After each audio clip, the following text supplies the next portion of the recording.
ರಾಷ್ಟ್ರ ರಾಜಧಾನಿಯಲ್ಲಿ ನೀಟ್ ಪ್ರಶ್ನೆ ಪತ್ರಿಕೆ ಸೋರಿಕೆ ವಿಚಾರವಾಗಿ ಒಂದು ಕಡೆ ಕಾಕ್ರೋಚ್ ಜನತಾ ಪಾರ್ಟಿ ದೊಡ್ಡ ಮಟ್ಟದಲ್ಲಿ ಹೋರಾಟ ಸಹ ಮಾಡ್ತಿದೆ. ಬಟ್ ನಿನ್ನೆ ಆ ಒಂದು ಪ್ರತಿಭಟನೆಯಲ್ಲಿ ನಮ್ಮ ರಾಜ್ಯದ CM DK ಶಿವಕುಮಾರ್ ಅವರು ಸಹ ಭಾಗಿಯಾಗಿದ್ದರು. ಈ ಒಂದು ವಿಷಯಕ್ಕೆ ರಾಜ್ಯದ ಉದ್ಯೋಗಿ ಆಕಾಂಕ್ಷಿಗಳು ಒಂದು ಕಡೆ ಆಕ್ರೋಶ ಹೊರಹಾಗ್ತಿದ್ದಾರೆ. ನಮ್ಮ ಜೊತೆಗೆ ಅಖಿಲ ಕರ್ನಾಟಕ ವಿದ್ಯಾರ್ಥಿ ಸಂಘಟನೆ ರಾಜ್ಯಾಧ್ಯಕ್ಷ ಕಾಂತಕುಮಾರ್ ಅವ್ರನ್ನೇ ಮಾತಾಡಿಸ್ತೀನಿ. ಸರ್, ನಿನ್ನೆ ಒಂದು ಕಡೆ ನೀಟ್ ವಿಚಾರವಾಗಿ ದೊಡ್ಡ ಮಟ್ಟದಲ್ಲಿ ಹೋರಾಟ ನಡೀತಾ ಇದೆ. ಬಟ್ ಆ ಒಂದು ಪ್ರತಿಭಟನೆಯಲ್ಲಿ ನಮ್ಮ ರಾಜ್ಯದ ಮುಖ್ಯಮಂತ್ರಿಗಳು ಸಹ ಭಾಗಿಯಾಗಿದ್ದು ಹೋರಾಟ ಸಹ ಮಾಡ್ತಿದ್ರು. ನೀವು ಸಹ ಒಂದು ಕಡೆ ಅಸಮಾಧಾನ ಹೊರಹಾಗ್ತಿದ್ರಿ. ಏನು ವಿಚಾರ ಸರ್ ಅಂತ? ಸರ್, ಇದು ಮಾನ್ಯ DK ಶಿವಕುಮಾರ್ ಸರ್ಗೆ ಒಂದು ಮನವಿ ಮಾಡ್ಕೊತೀನಿ. ಈ ರಾಜ್ಯದಲ್ಲಿ ಸುಮಾರು 4 ಲಕ್ಷಕ್ಕೂ ಅಧಿಕ ಖಾಲಿ ಹುದ್ದೆಗಳಿದ್ದಾವೆ. ನಾವು ಸುಮಾರು 2-3 ವರ್ಷದಿಂದ ಕಂಟಿನ್ಯೂಸ್ ಆಗಿ ಹೋರಾಟ ಮಾಡ್ತಾ ಇದ್ದೀವಿ. ಒಂದೇ ವರ್ಷದಲ್ಲಿ 1 ಲಕ್ಷ ವೇಕೆನ್ಸಿ ಫಿಲ್ ಮಾಡ್ತೀನಿ ಅಂತ ಹೇಳಿದ್ರು. ಇಲ್ಲಿವರೆಗೂ 8,000 ವೇಕೆನ್ಸಿ ಫಿಲ್ ಮಾಡಿಲ್ಲ. ಈ ರಾಜ್ಯದಲ್ಲಿ ನಾವು ಹೋರಾಟ ಮಾಡಿದಾಗೆಲ್ಲ ಪ್ರತಿ ಸತಿ ಸುಮಾರು 60 FIR ಹಾಕಿದ್ರು. 2 ಸತಿ ಜೈಲಿಗೆ ಕಳ್ಸೋಂಥ ಕೆಲಸ ಮಾಡಿದ್ರು. ಇವತ್ತು KPSCಲಿ ಇಷ್ಟು ದೊಡ್ಡ ಹಗರಣ ಆಗಿದೆ, ಹಗರಣ ಮೇಲೆ ಹಗರಣ. ಇವತ್ತು ನೋಡಿ, ವೆಟರ್ನರಿ ಆಫೀಸರ್ ಇರ್ಬೋದು, KS ಪೋಸ್ಟ್ ಇರ್ಬೋದು, CTI ಪ್ರತಿ ಒಂದರಲ್ಲೂ ಸ್ಕ್ಯಾಮ್ ಆಗ್ತಾ ಇದೆ.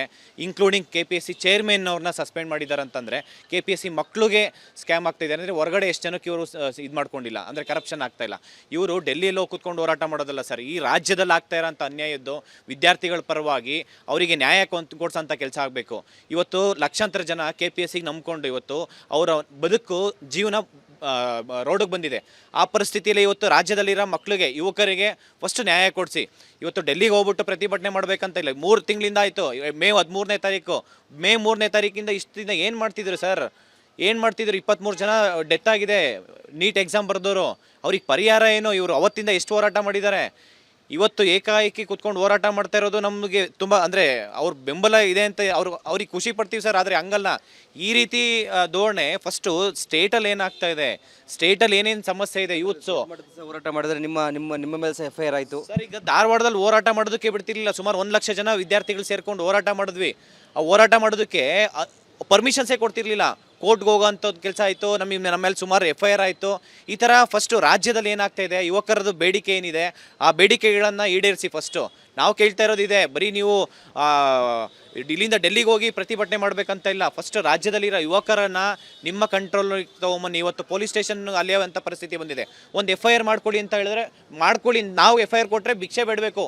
ಒಂದು FIR ಮಾಡ್ಕೊಳ್ಳಿ ಅಂತ ಹೇಳಿದ್ರೆ, ಅದೇ ನೀವಾದರೆ KPSCಯಿಂದ ಕಡೆಯಿಂದ ಬರೋಂಥ FIR ಒಂದೇ ದಿನದಲ್ಲಾಗುತ್ತೆ, 5 ನಿಮಿಷದಲ್ಲಿ FIR ಆಗುತ್ತೆ. ಅದೇ ವಿದ್ಯಾರ್ಥಿಗಳ FIR ಕೊಡಬೇಕಂತಂದರೆ ದಿನ ಪೂರ್ತಿ ಕಾಯಬೇಕು. ವಿದ್ಯಾರ್ಥಿಗಳ ಸಮಸ್ಯೆ ಅಂತಂದರೆ ವರ್ಷಾನುಗಟ್ಟಲೆ ತಿರುಗಾಡಬೇಕು. ಇವತ್ತು 1-2 ಸಮಸ್ಯೆ ಇಲ್ಲ ಸರ್, ಪ್ರತಿ ಒಂದರಲ್ಲೂ ಒಂದು ನೋಟಿಫಿಕೇಶನ್ಸ್ ಆದ್ರೂ ಆ ನೋಟಿಫಿಕೇಷನಲ್ಲಿ 100 ಲೋ ಪೋಲ್ಸ್ ಇದೆ. ಯಾರಿಗೆ ಬೇಕು ಅವರಿಗೆ ಹುದ್ದೆ ಮಾರ್ಕೊತಾರೆ ಇವರು. ಎಷ್ಟು ಬೇಕಾದ್ರೆ ಕರಪ್ಷನ್ ಆಗುತ್ತೆ. KPSC ಮೆಂಬರ್ಸ್ ಇನ್ವಾಲ್ವ್ಮೆಂಟ್ ಇದ್ದಾರೆ. ಕೋಟಿ ವ್ಯವಹಾರ. ಒಂದೊಂದು ಪೋಸ್ಟಿಗೆ 1.5 ಕೋಟಿ 2 ಕೋಟಿ ತೊಗೊತಾರೆ ಬರೀ 25 ಮಾರ್ಕ್ಸ್ ಇಂಟರ್ವ್ಯೂಗೆ. KPSC ಮೆಂಬರ್ಸ್ ಇದ್ದಾರೆ. ಭೋಜೆ ನಾಯ್ಕು ಮತ್ತು ಶಾಂತಾ ಹೊಸ್ಮನಿ ಅವರು ಮೆಂಬರ್ಸ್ ಇನ್ಕ್ಲೂಡಿಂಗ್ ನೇಮ್ ಸಮೇತ ಕೊಟ್ಟಿದ್ವಿ. ಅದ್ರ ಮೇಲೆ ಇನ್ನೂ ತನಿಖೆ ಆಗಿಲ್ಲ. ಸರ್ಕಾರ ಯಾವುದೇ ಆಗಿರ್ಬೋದು, ಸ್ಟೇಟ್ ಗೌರ್ಮೆಂಟ್ ಇರ್ಬೋದು, ಕೇಂದ್ರ ಸರ್ಕಾರ ಆಗಿರ್ಬೋದು, ಎರಡೂ ತುಂಬ ಗಂಭೀರವಾಗಿ ತೊಗೊಂಡು ವಿದ್ಯಾರ್ಥಿಗಳ ಸಮಸ್ಯೆ ಏನೇ ಇದ್ರೂ ಅದು ಬೇಸಿಕ್ ಫಸ್ಟ್ ಸ್ಟೆಪ್ಪಲ್ಲೇ ನೀವು ಕ್ಲಿಯರ್ ಮಾಡೋದಕ್ಕೆ ನೋಡಿ. ಅದು ತುಂಬ ಅತಿರೇಕ ಹೋಗೋಕ್ಕೆ ಬಿಡೋಕೋಬೇಡಿ ಅಂತ ಹೇಳ್ಬಿಟ್ಟು ಈ ಮುಖಾಂತರ ಕೇಳ್ಕೊತೀನಿ ಸರ್. ಇದಿಷ್ಟು ಕಾಂತರಾಜ್ ಅವರ ಮಾತಾಯಿತು. ಕ್ಯಾಮ್ರಾ ಪರ್ಸನ್ ಜೊತೆ ವೀರೇಶ್, ರಿಪಬ್ಲಿಕ್ ಕನ್ನಡ, ಬೆಂಗಳೂರು.